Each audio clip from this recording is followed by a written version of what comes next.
Esta es la Gruta de la Leche. Ahora vamos a entrar.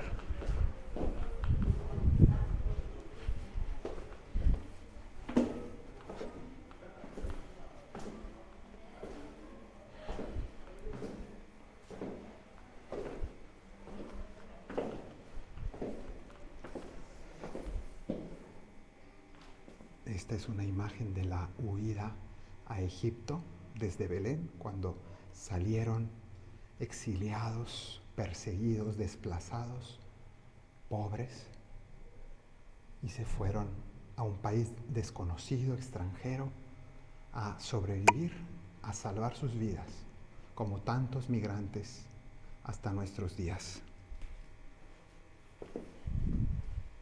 Hasta en eso la encarnación del Señor fue solidaria con la humanidad, con tantos seres humanos de todas las épocas que han tenido que emigrar.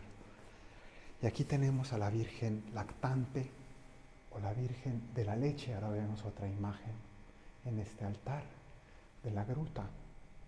Y como podemos ver, todas las paredes están cubiertas de blanco, como cal. Ese polvito es extraído por los frailes franciscanos que custodian este sitio y luego los peregrinos se lo llevan en bolsitas. Normalmente aquí está el Santísimo, pero en este momento parece que no está.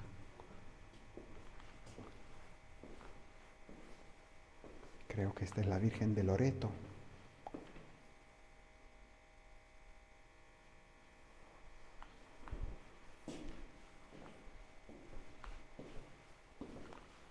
Y aquí veremos más claramente la imagen de la Virgen de la Leche.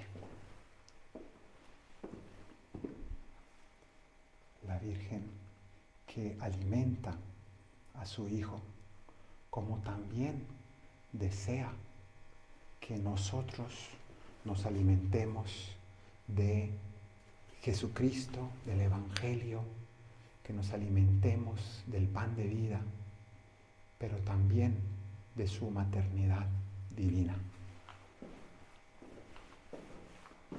Por tanto, este es un lugar muy espiritual, muy ligado a la maternidad, como decíamos. Muchas mujeres han dado a luz niños gracias a la oración, a esta advocación de la Virgen y con la devoción del polvo de esta gruta, de las paredes de esta gruta. Este altar bellísimo nos muestra el matrimonio de María y José, la anunciación del ángel, el nacimiento del niño, la adoración de los magos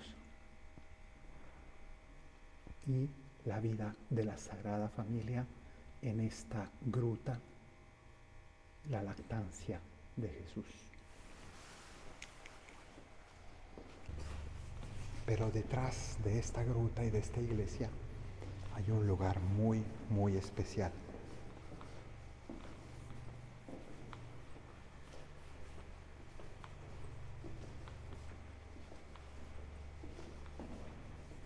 Tenemos la adoración perpetua del Santísimo Sacramento en una custodia hermosísima.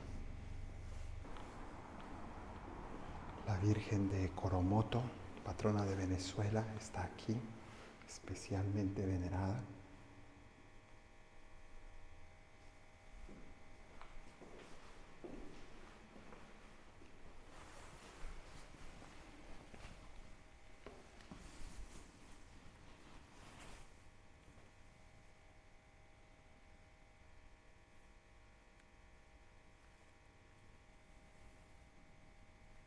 Y si nos fijamos bien, la custodia tiene la forma de la Santísima Virgen que abraza a su bebé, que es la sagrada forma de la Eucaristía.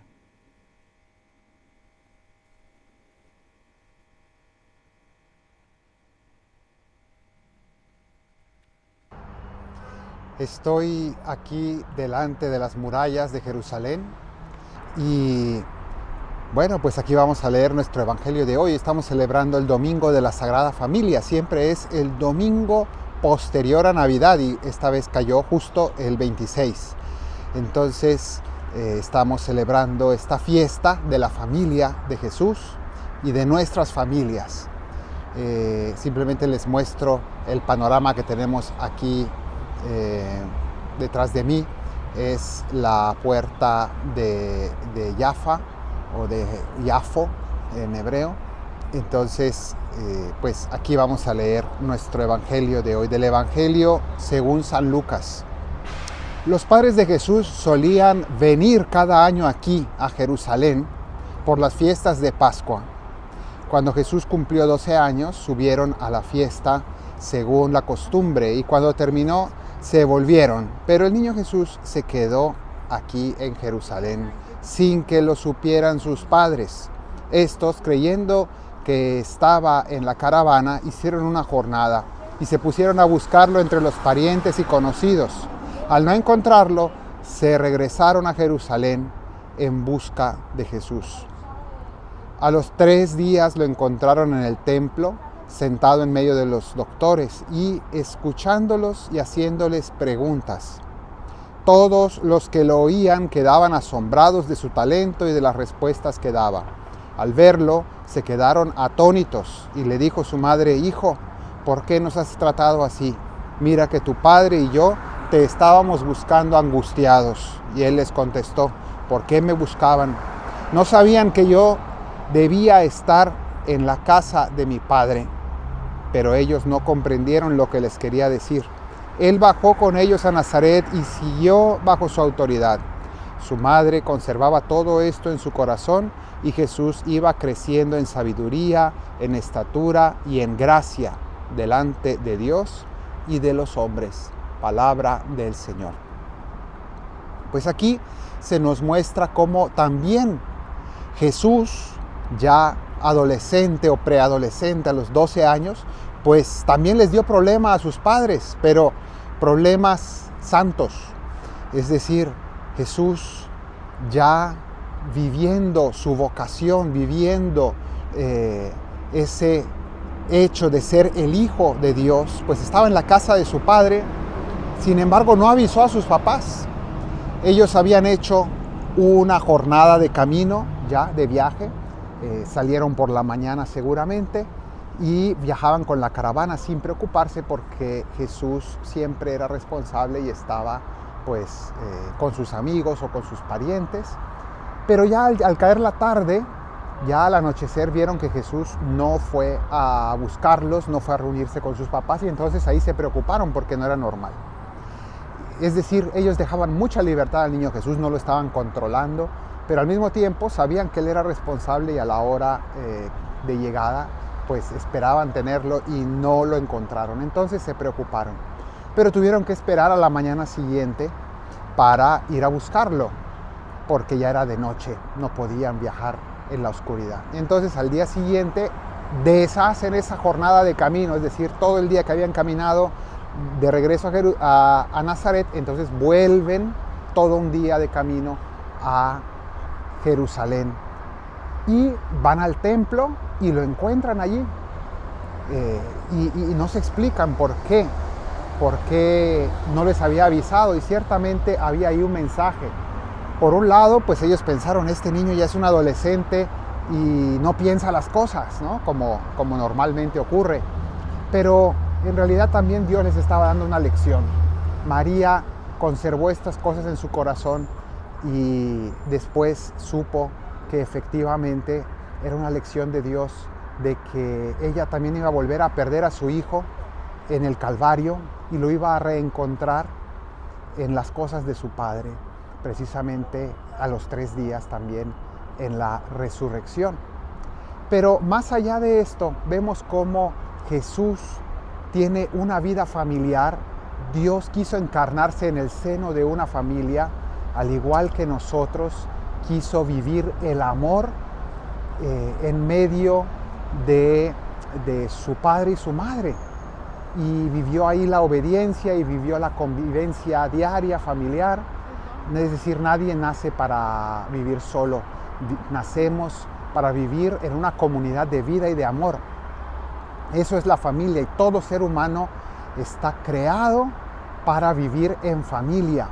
Entonces la familia, como vemos en este evangelio, no está exenta de problemas, de malentendidos, de circunstancias complicadas, y todos tenemos que aprender a vivir en medio de esto en paz y con el reto precisamente de compartir con otros a pesar de las dificultades.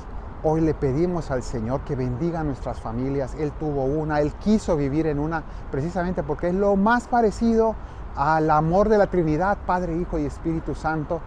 Y por tanto el Hijo, al encarnarse en este mundo, quiso también vivir en una Trinidad de amor humano, de su Padre, su Madre, y Él amándose, respetándose y ayudándose continuamente. Eso debe ser nuestras familias, y el Señor quiera ayudarnos y bendecirnos para que también nosotros podamos vivir en la paz de Dios en medio de nuestras familias. Que el Señor te bendiga desde Sión, el que hizo cielo y tierra, en el nombre del Padre, del Hijo y del Espíritu Santo. Amén.